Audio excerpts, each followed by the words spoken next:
Hello, welcome to section 10। এই সেকশনে আমরা ইন্টারমিডিয়েট সিএসএস নিয়ে আলোচনা করব এবং যে বিষয়গুলো আমরা এখানে দেখব এর মধ্যে হচ্ছে সিএসএস ব্যবহার করে মেনু তৈরি করা, বিভিন্ন ধরনের মেনু তৈরি করা। এর আগে আমরা দুই ধরনের মেনু তৈরি করা দেখেছিলাম। এরপরে সিএসএস দিয়ে একটা অবজেক্টের উপরে আরেকটা অবজেক্টকে বা একটা এলিমেন্টকে আরেকটা অবজেক্টের এলিমেন্টের প্রথমে কিভাবে নিয়ে আসা যায় সেটি দেখব। এরপর আমরা ট্রান্সপারেন্ট ব্যাকগ্রাউন্ড দেখব, কিভাবে ব্যাকগ্রাউন্ডকে ট্রান্সপারেন্ট করতে হয় যাতে করে নিচের অংশটুকু দেখা যায়। তারপরে আমরা সিএসএস টাইপোগ্রাফি সম্পর্কে জানবো। টাইপোগ্রাফি বলতে ফন্ট, কালার এবং অন্যান্য বিষয়গুলো আমরা ইতিমধ্যেই যদিও এ নিয়ে কাজ করেছি, আর একটু ইন্টারমিডিয়েট লেভেলে দেখব। এরপরে গুগল ফন্ট কি এবং কেন আমরা গুগল ফন্ট ইউজ করব এবং কিভাবে গুগল ফন্ট ইউজ করতে হয় সেটিও দেখব। তো চলুন আর দেরি না করে বিভিন্ন ধরনের মেনু তৈরি করা দেখে আসি। শুরুতেই আমি সিএসএস ফোল্ডারের ভেতরে একটি আলাদা আরেকটি ফোল্ডার তৈরি করছি, যেটার নাম দিচ্ছি ইন্টারমিডিয়েট। এই ফোল্ডারের ভেতরে menu.html নামে একটি ফাইল তৈরি করছি। আগের ফাইলটি ক্লোজ করে দিলাম। ডিফল্ট কোড জেনারেট করছি। ডিফল্ট কোড জেনারেট করে এখানে আমরা ধরা যাক মেনু তৈরি করব। আসলে মেনু বলতে কি বোঝায়? মেনু হচ্ছে list of anchor tag. It is as simple as a list of links. তার মানে একটি মেনুতে অনেকগুলো লিস্ট আইটেম থাকবে, যেই লিস্ট আইটেমের মধ্যে অনেকগুলো হাইপার লিঙ্ক থাকবে। তো এর আগে আমরা যেভাবে হচ্ছে মেনু তৈরি করেছি ঠিক দেখতে ছিল এরকম। এখানে একটি আমরা ইউআরএল দিই, আপাতত আমি দিচ্ছি না, হ্যাশ দিয়ে রাখলাম হোম। এরপরে আমরা এই মেনুটাকে যদি কপি করে চারটি মেনু তৈরি করি, অ্যাবাউট, সার্ভিস এবং কন্ট্যাক্ট। তো আমাদের মেনুটি দেখতে এরকম ছিল, কিন্তু এইমাত্র আমরা বললাম যে মেনু হচ্ছে a list of items, hyperlink items. তাহলে এখানে তো লিস্ট দেখা যাচ্ছে না। তো আমরা যখন মেনু তৈরি করব সবসময় আমাদের মনে রাখতে হবে যে একটা লিস্টে নিয়ে নিতে হবে মেনুগুলোকে, তাহলে সেটা ইজিলি ম্যানেজ করা যায়। তার মানে এখানে আমাদের অনেকগুলো এলআই থাকবে এবং এলআই এর ভেতরে এক একটি করে মেনু চলে যাবে।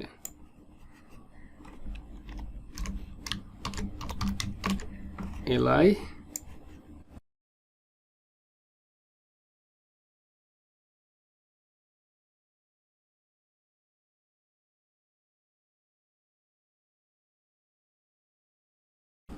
ওয়েল দেন ফাইলটাকে আমরা সেভ করে একটু দেখে আসি। সবচেয়ে ভালো হয় আমরা যদি উইন্ডো দুটোকে পাশাপাশি রাখি।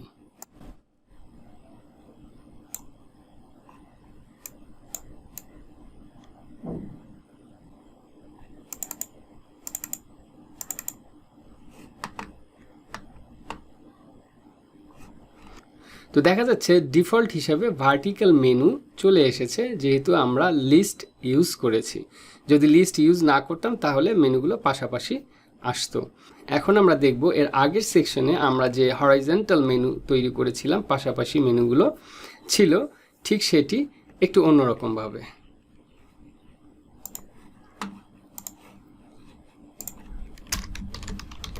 তো বরাবরের মতোই আমরা এখানে স্টাইল ট্যাগের মধ্যে অবশ্যই মেনুটি লিখব এবং আমরা বলতে পারি ইউএল এর জন্য আমরা একটি ব্যাকগ্রাউন্ড দিতে চাচ্ছি। কালার সেট হিসেবে ইউজ করার জন্য আমি অলরেডি সাইটটি ওপেন করে রেখেছি, আমরা এই কালার সেটটি ইউজ করতে পারি। তো মেনুর ব্যাকগ্রাউন্ড আমরা এরকম ডার্ক একটি ব্যাকগ্রাউন্ড দিতে চাচ্ছি।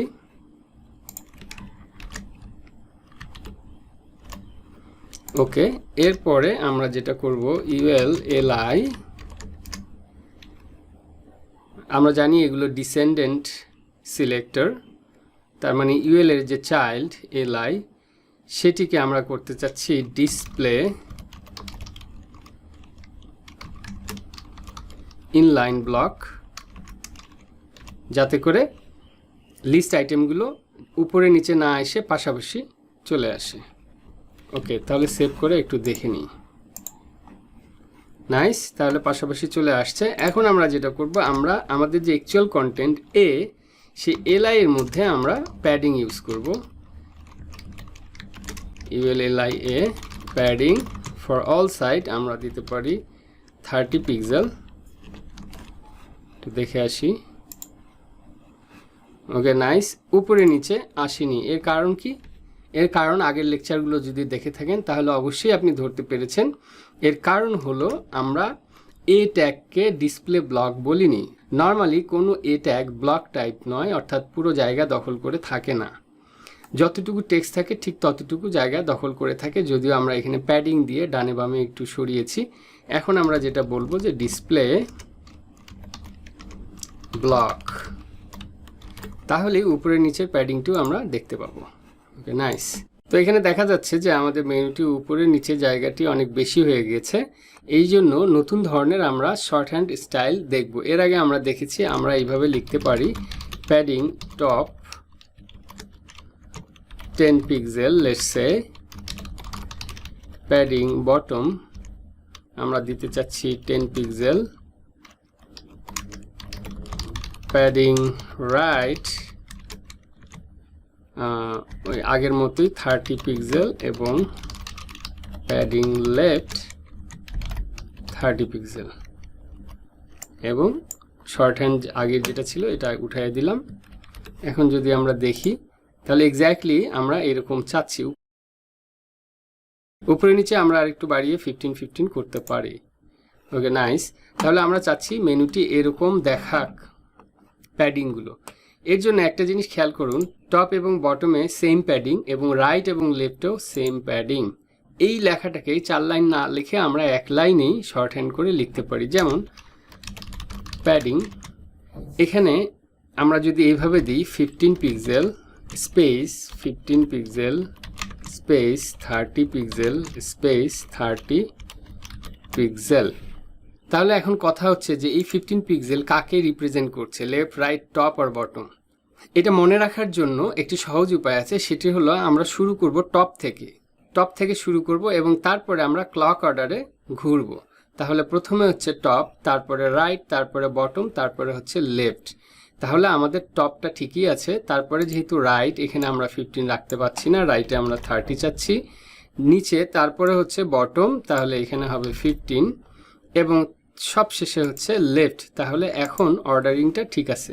এখন যদি ফাইলটিকে আমরা সেভ করে দেখি তাহলে কোনো রকম পরিবর্তন দেখা যাবে না, কিন্তু এই লেখাটাকে আরও শর্ট করা যায়। যেহেতু প্রথমটা এবং তৃতীয়টি অর্থাৎ টপ এবং বটম সেম, লেফট এবং রাইট সেম, সেজন্য এটাকে আমরা এই পরের দুটো মুছে দিতে পারি। পরের দুটো যদি আমরা ডিলিট করে দিই তাহলে কি হলো, তাহলে যেটা হলো প্রথমটিকে বোঝাচ্ছে টপ এবং বটম এবং লাস্টেরটি এবং শেষেরটিকে বোঝাচ্ছে রাইট এবং লেফট। তাহলে এইভাবেও আমরা শর্ট হ্যান্ড লিখতে পারি। এখন রিলোড দিলে আগের মতোই দেখা যাবে যে কোনো চেঞ্জ হয়নি।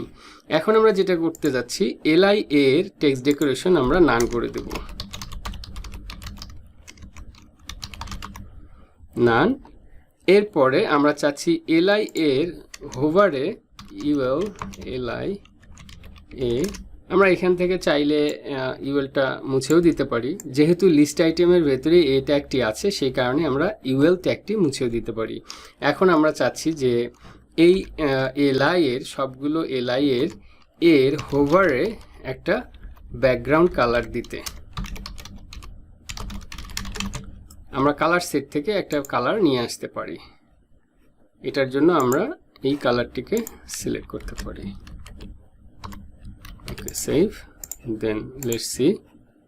Wow, very nice. এখন দেখা যাচ্ছে যে লেখাগুলো অতটা স্পষ্ট নয়, লেখাগুলো আমরা পড়তে পারছি না। সেজন্য আমরা যেটা করতে পারি, প্রথমেই এর জন্য আমরা কালার বলতে পারি হোয়াইট, আর আমরা একটা ফন্ট ইউজ করতে পারি বডিতে অবশ্যই, সেটা হচ্ছে ফন্ট ফ্যামিলি। আমরা জানি ফন্ট ফ্যামিলি আমরা দিয়ে দিলাম, ভার্ডানা দিয়ে যে সেটটি আছে সেই সেটটি। ওকে, দেন সেভ করে একটু দেখে নিই। চমৎকার। এবং ফন্ট সাইজটিকে আমরা আরেকটু ছোট করে দিতে পারি।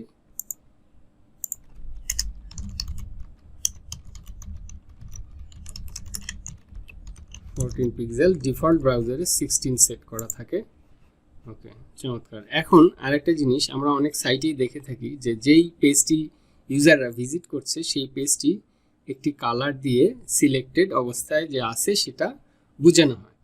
এই যে স্টেটটা, সেই স্টেটটাকে আমরা জানি, এই স্টেটটাকে বলে হচ্ছে অ্যাক্টিভ স্টেট। এর জন্য আমরা যেটা করব, আমরা এলআই এর জন্য এলআই এর জন্য ডট অ্যাক্টিভ নামে আমরা একটি ক্লাস তৈরি করব, ক্লাসের রুল তৈরি করব। এখানে এ ডট অ্যাক্টিভ মানে হচ্ছে ডট দিয়ে আমরা জানি ক্লাস সিলেক্টর, আর এ দিয়ে বোঝাচ্ছে অ্যাঙ্কর ট্যাগে যদি অ্যাক্টিভ নামে কোনো ক্লাস থাকে তাহলে এই রুলটি অ্যাপ্লাই করার জন্য। তাহলে এখানে আমরা ব্যাকগ্রাউন্ড চেঞ্জ করতে চাচ্ছি এবং ব্যাকগ্রাউন্ড কালারটি আমরা কালার প্যালেট থেকে এই কালারটি নিতে পারি। এরপরে আমাদের যেটা করতে হবে, এই ক্লাসটিকে অ্যাপ্লাই করে দিতে হবে, যে আমরা বলতে চাচ্ছি যে এইখানে এই লিঙ্কটি এখন অ্যাক্টিভ অবস্থায় আছে,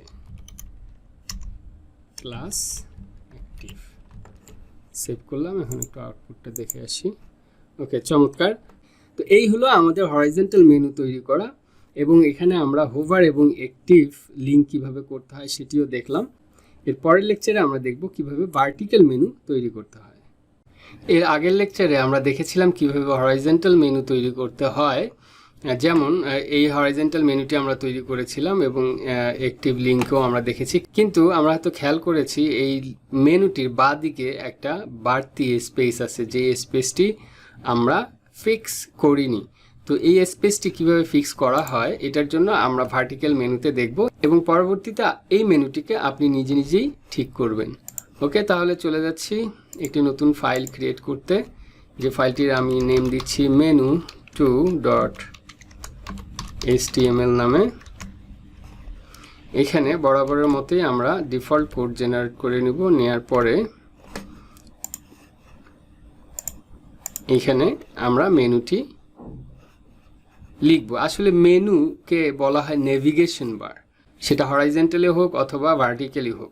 নেভিগেশন বারের মানে হচ্ছে ইউজাররা যে জায়গা থেকে সাধারণত নেভিগেট করে ওয়েবসাইটের এক পেজ থেকে অন্য পেজে যায়।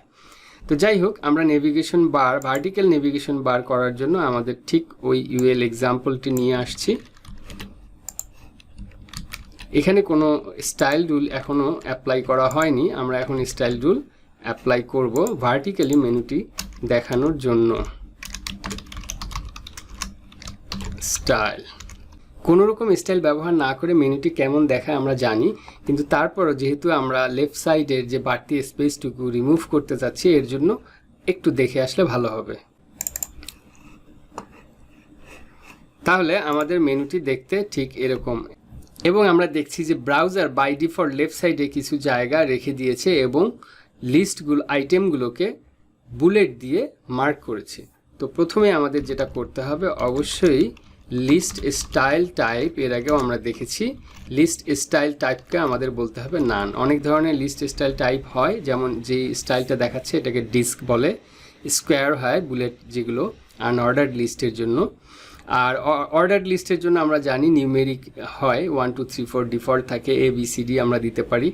এই যে বিষয়গুলো, এগুলোকে বলা হচ্ছে লিস্ট স্টাইল টাইপ। তো আমরা লিস্ট স্টাইল টাইপ নান করব, এরপরে মার্জিন 0 করব, প্যাডিং 0 করব, অ্যান্ড দ্যাটস ইট। এখন যদি আমরা দেখি তাহলে আমরা দেখব যে আমাদের লিস্টটি নর্মাল হয়ে গেছে। তাহলে এই নেভিগেশন বারের লিস্ট আইটেমগুলোকে আমরা আর ইনলাইন ব্লক করব না, কারণ আমরা পাশাপাশি চাচ্ছি না। আর লিস্ট যেহেতু ব্লক হিসেবে থাকে, উপরে নিচে থাকে, দ্যাটস গুড এনাফ। এখন আমরা যেটা করতে পারি, এলআই এর এগুলোকে একটু প্যাডিং দিতে পারি। এর আগে আমরা দেখেছি শর্ট হ্যান্ড প্যাডিং, উপরে নিচে আমরা 10-15 পিক্সেল করে দিতে পারি এবং ডানে বামে 30 পিক্সেল করে দিতে পারি। এবং এটার একটি ব্যাকগ্রাউন্ড কালার আমাদেরকে দিতে হবে। ব্যাকগ্রাউন্ড কালার জন্য আমি একটি কালার সেট থেকে কালার সিলেক্ট করছি। ধরা যাক এই সেটটা আমরা ইউজ করব।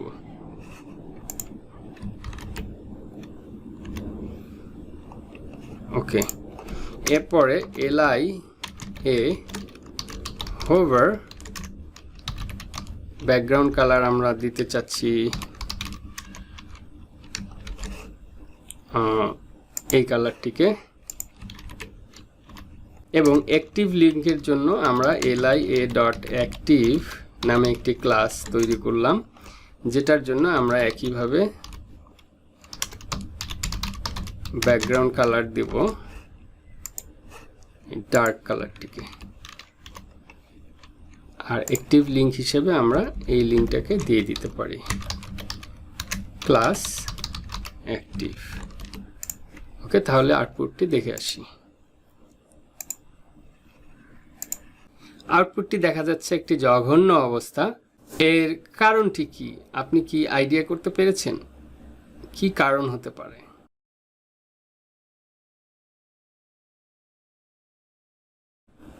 প্রথম কারণ হলো অ্যাঙ্করগুলোকে আমরা ব্লক বলিনি। তাহলে অবশ্যই আমাদের এখানে অ্যাঙ্করগুলোকে বলতে হবে ডিসপ্লে ব্লক। সেভ করলে আপাতত একটু দেখে আসি। চমৎকার, কিন্তু আমাদের কালারটিও চেঞ্জ করতে হবে হোয়াইট। এখন সাধারণত ভার্টিক্যাল মেনুগুলো পুরো স্পেস দখল করে থাকে না। সাধারণত আমরা দেখি যে এই ভার্টিক্যাল মেনুগুলো কিছুটা অংশ দখল করে থাকে, যেটার জন্য আমরা ইউএলকে বলতে পারি উইথ 25%। তাহলে আমরা দেখব মেনুটি ঠিকঠাক মতো চলে এসেছে এবং আমাদের খুব সুন্দরভাবে আমাদের হোভার কালারটিও দেখাচ্ছে। এখন ধরুন মেনুটিকে আমরা চাচ্ছি যে উপরে নিচে পুরো জায়গাটা জুড়ে থাক, তাহলে কি করতে হবে? তাহলে নতুন দুটি জিনিস আমাদেরকে দেখতে হবে।